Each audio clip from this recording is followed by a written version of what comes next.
प्रेम समाधि एवं भाव समाधि का विषय में कृपा करके समझाने की कृपा करें। वहाँ तक पहुँचने के सोपान क्या हैं और क्या इस समाधि से बाहर भक्त आता है? अगर हाँ तो क्यों और नहीं तो कैसे?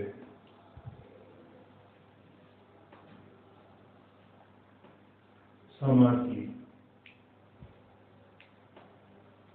सम्यक प्रकार का समाधान जब हमारे अंतःकरण में होता है उसका नाम है समाधि। समाधि का मतलब ये नहीं है कि हम जड़वत पत्थर बन के बैठ जाएं, उसका नाम समाधि है। भगवान शंकर के विषय में आता है लागी समाधि अखंड अपारा। भगवान शंकर समाधिष्ठ हो गए। शंकर सहज स्वरूप संहारा। जब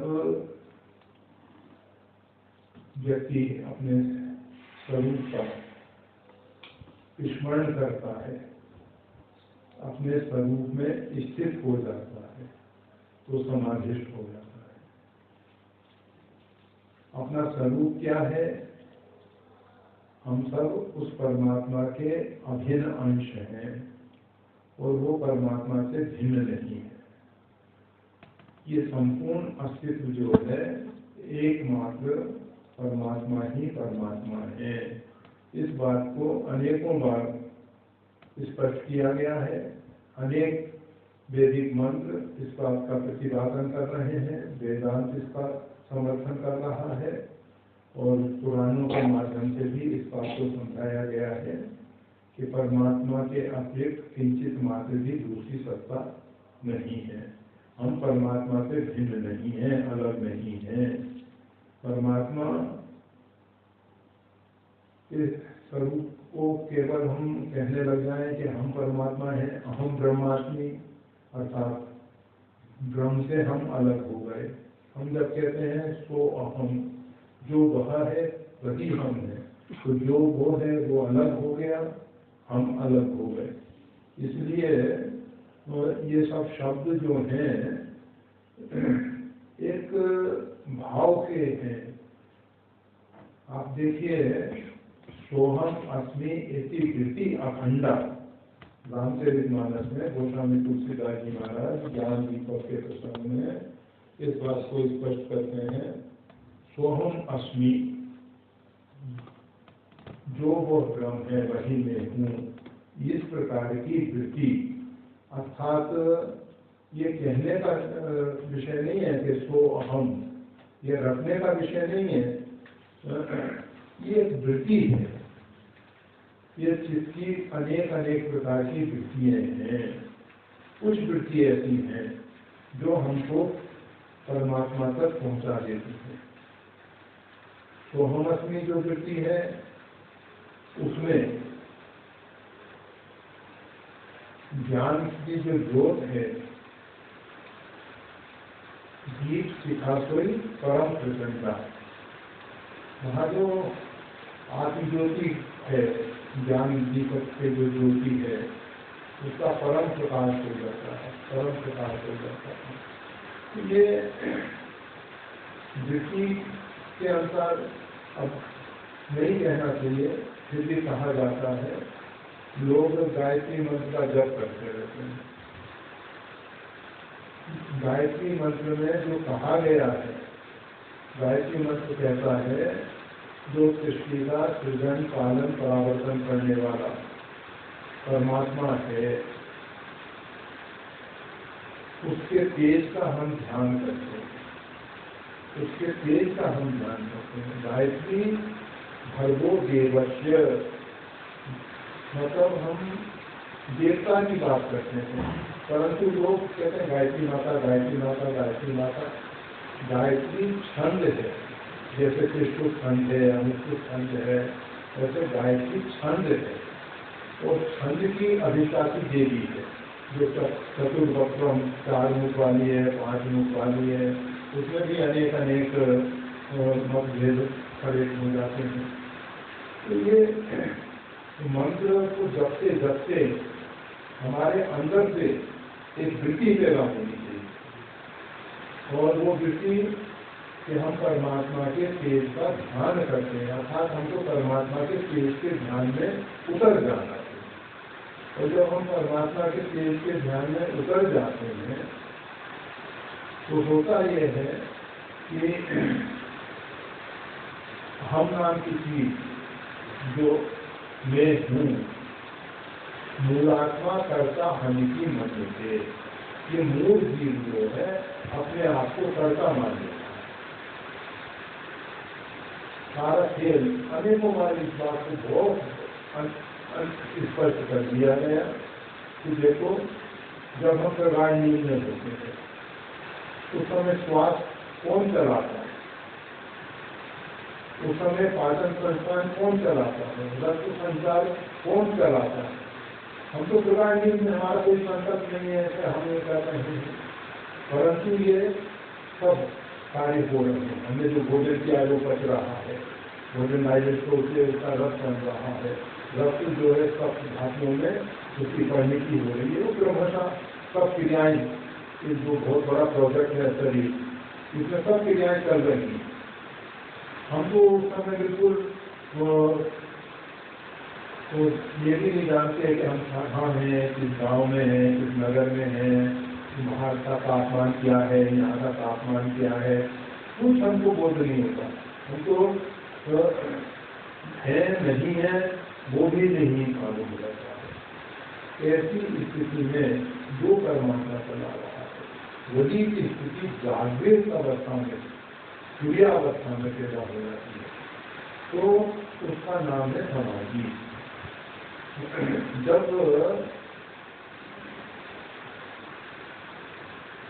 जीव जो है परमात्मा के तेज का ध्यान करता है, ध्यान करते करते परमात्मा उसके अंदर वो जो आत्म ज्योति है, ज्योति के विषय में भी अभी इस कथन इस योग से परिचित है। जैसे योग लगी है ठाकुर जी के सामने, इसमें दीप जल रहा है, दीप जल रहा है, ऑक्सीजन इसमें खर्च हो रही है, कार्बन डाइऑक्साइड पैदा हो रही है। दीप और बत्ती की जरूरत होती है, परंतु वो जो आत्म ज्योति है, जो शिव ज्योति है, आत्म ज्योति है, ब्रह्म ज्योति है,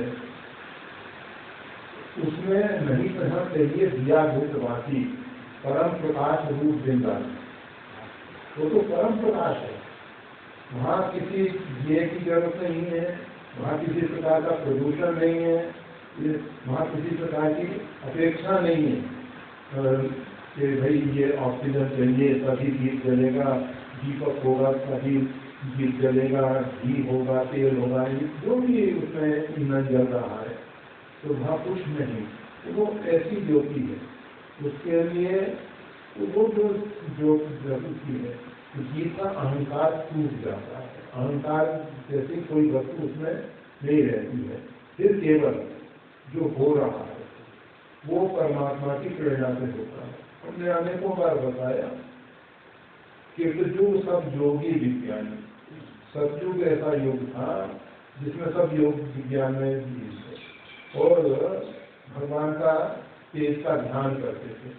उस समय अनेक देवता नहीं थे, ये एक देव, एक ही वर्ण, चातुर्वर्ण मया कृष्णा जो है वो 4 वर्ण भी नहीं थे, एक हंस वर्ण था। और उस समय जीव जो है स्वयं अपने आप में अनुशासित था, उसमें किसी बाहर के अनुशासन की जरूरत नहीं थी।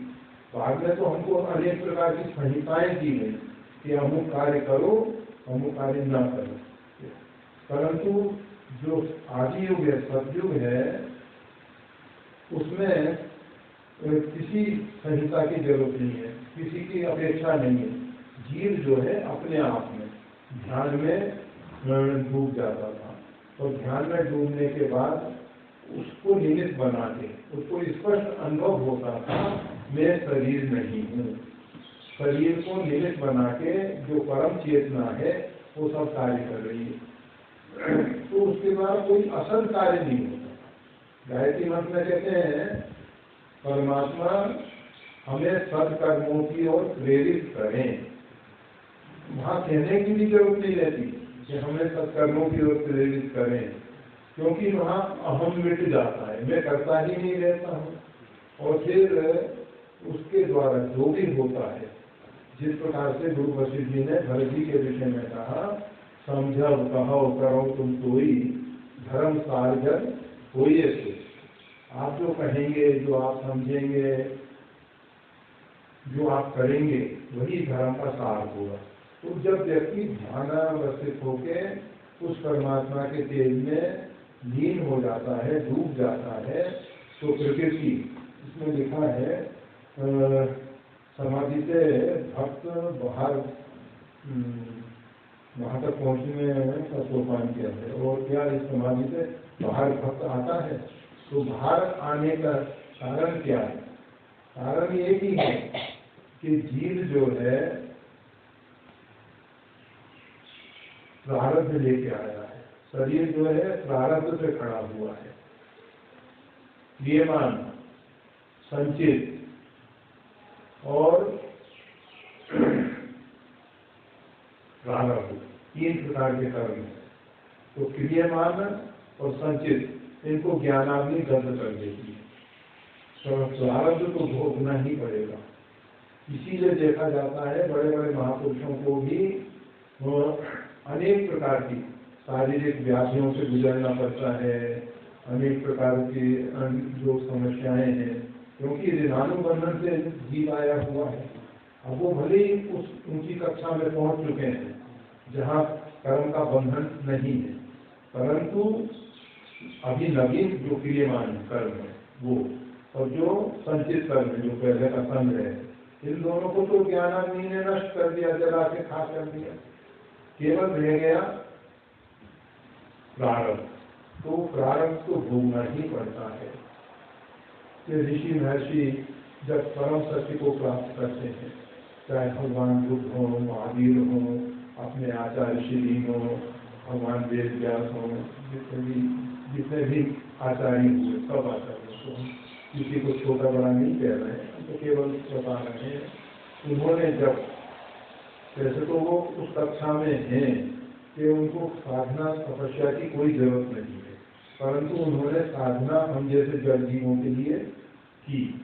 क्यों कि अगर नहीं करेंगे तो भगवान शिव, रुद्रावतार श्री आंजनेय, जो हनुमान जी महाराज के रूप में भगवान शंकर जी आए, तो उन्होंने भी यहाँ नाम जप इत्यादि साधनाएं की। उनको तो कोई जरूरत नहीं थी, वो तो साक्षात शिव है, परिपूर्णतम ब्रह्म है, वो तो उनको कोई जरूरत नहीं। परंतु लोक संग्रह के लिए भगवान श्री राम अगर भूमंडल पे आते हैं तो वो भी सब लिंग आप विधिवत कर पूजा आदि आदि करते ही है। तो ये सब जो है खेल, इसी प्रकार से जीव जो है जब संचित कर्म और क्रियमान कर्म को दग्ध कर देता है, उसके बाद ही प्रारब्ध जो है उसको, ऋणानुबंधन जो है उसको उन्हें क्षेत्र में से निकालते हैं, और उसके द्वारा वो सब कार्य होते हुए दिखाई देते हैं। वो नहीं करता है, उसको तो जरूरत ही क्या है, बाहर आने की जरूरत ही नहीं है। एक बार उस दिव्य रस का पान कर लिया, दिव्य रस में डूब गया, तो फिर उसके बाद उसको इनकी जरूरत नहीं है। परंतु तो होता यही है कि प्रकृति जो है ऐसे महापुरुषों को हम सबके बीच में रखना चाहती है। अगर वो उसी में डूबे रहे, जैसे कोई मानसरोवर या अमृत सरोवर में गया और अमृत सरोवर में जाके उसने डुबकी लगाई और वो अमृत स्वरूप हो गया, उसको बाहर आने की इच्छा नहीं है, अपेक्षा नहीं है, परंतु उसका बाहर नहीं आना लोगों के मन में एक संदेह पैदा कर दे कि अगर वहाँ जाते हैं तो एक दसवाना नहीं बन सकते, वहाँ चला गया तो लौटना नहीं होता है, वहाँ तो गया ही गया, तो वहाँ कोई दुर्घटना होती है, क्या होता है। इसलिए प्रकृति कुछ महापुरुषों को उसमें से बाहर निकालती है और बाहर निकालने के बाद वो हम सबके बीच में आते हैं, हम सबके बीच में बताते हैं कि वहाँ इस प्रकार का अमृत सरोवर है जिसका रस पान करो, जिसमें निमग्न हो, डूबो, आनंद लो। तो इस प्रकार से ये जो समाधि है, और भगवान शंकर 2 बार समाधि लगाए, वैसे तो असंख्य बार लगाए हैं, तो वो हमेशा सदा ही समाधि है, फिर भी रामचरितमानस के आधार से। तो एक तो शंकर सहज स्वरूप संभाला, लागी समाधि अखंड संभाला। और एक बार जब सप्त ऋषियों को भेजा गया कि जाओ सरस्वती जी की परीक्षा लो, अब सोचिए प्रेम परीक्षा का विषय नहीं है, अगर प्रेम की कोई परीक्षा करता है तो वो प्रेम के विषय में जानता ही नहीं है, प्रेम परीक्षा का विषय नहीं है, परंतु भगवान शिव चाहते हैं तो सप्त ऋषियों के माध्यम से, जैसे शिव पुराण में थोड़ा सा भगवान शिव स्वयं पहुंच जाते हैं, तो भगवान चाहते हैं हमारे से सिद्धांत जानकारी दे रहे हैं, और भगवान शिव चाहते हैं तो सप्त ऋषियों के माध्यम से जो पार्वती जी का दिव्य निष्केवल प्रेम है, बड़ाऊ शंभु न रहूं कुमारी, आप कहीं सतबार रहे तू, अगर भगवान शंकर स्वयं आके अनेकों बार कहें अदौना मैं नारद के लिए, मैं नारद का उपदेशा त्याग नहीं करूंगी। अगर वो जानती हैं कि भगवान शिव जो है अकाम है, अभोगी है, वो किसी प्रकार से कामनाओं में विकसित नहीं है, किसी प्रकार की भोग की उनको अपेक्षा नहीं है। जो शिव में से अर्थ जानी, मैंने किस भाव से अगर शंकर जी को भजा है, तब तो हमारी भगवान शंकर जो है इच्छा की पूर्ति करेंगे। वो पार्वती जी जानती हैं कि गए काम को अवश्य नशाई, सात हरण का सहज स्वभाव जिनके निकट जाएगी काऊ, अस्मेश मनमत की नाई। जिस प्रकार से बर्फ के पास अगर अग्नि के पास बर्फ पहुंच जाए या बर्फ के पास अग्नि पहुंच जाए तो बर्फ अवश्य गल जाएगा, इसी प्रकार से काम को वहां जाके समाप्त हो ही जाना है, क्योंकि भगवान शिव जो है सदा काम है, कभी उनके अंदर कामना पैदा होती ही नहीं है।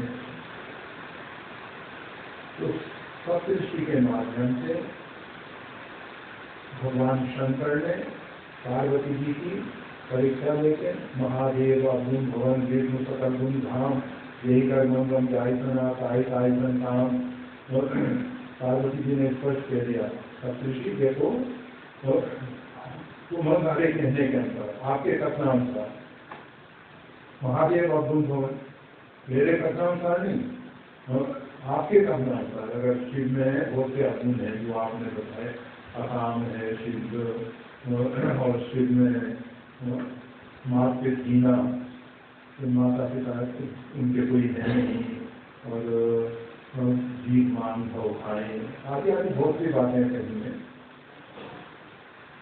तो महादेव अवगुण भवन, महादेव जी जो है महादेव ही तुम्हारे कथनानुसार अवगुण के भवन है, विष्णु सकल गुण था, भगवान नारायण जो है उनमें सब गुण है, हमने बात मान ली, परंतु देही का रमन रम जाए, इसमें जिसका मन जिसमें रम जाए तो उसको उसी से काम होता है।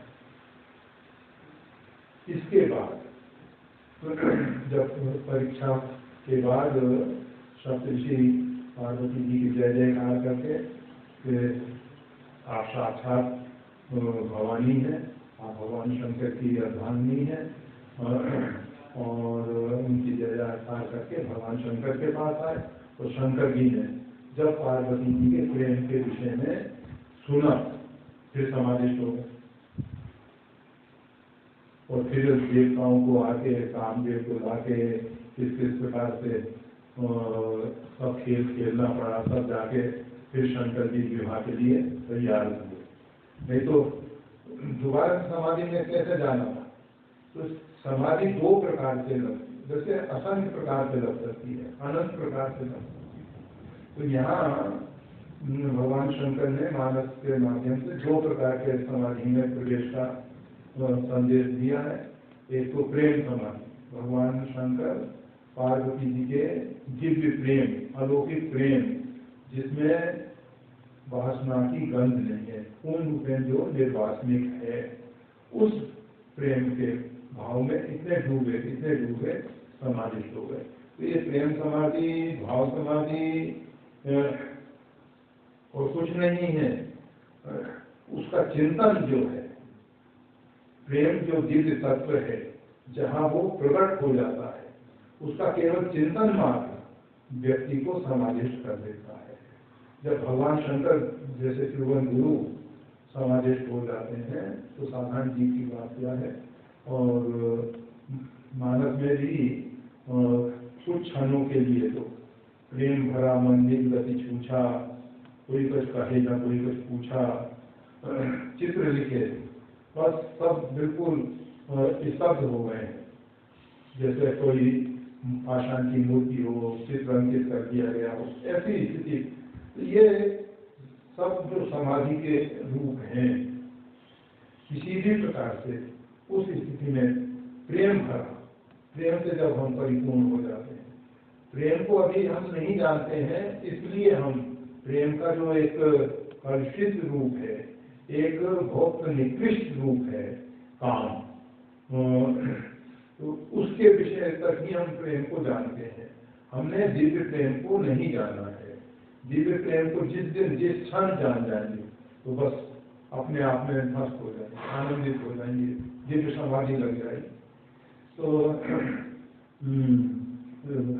वहां तक पहुंचने के सोपान क्या है?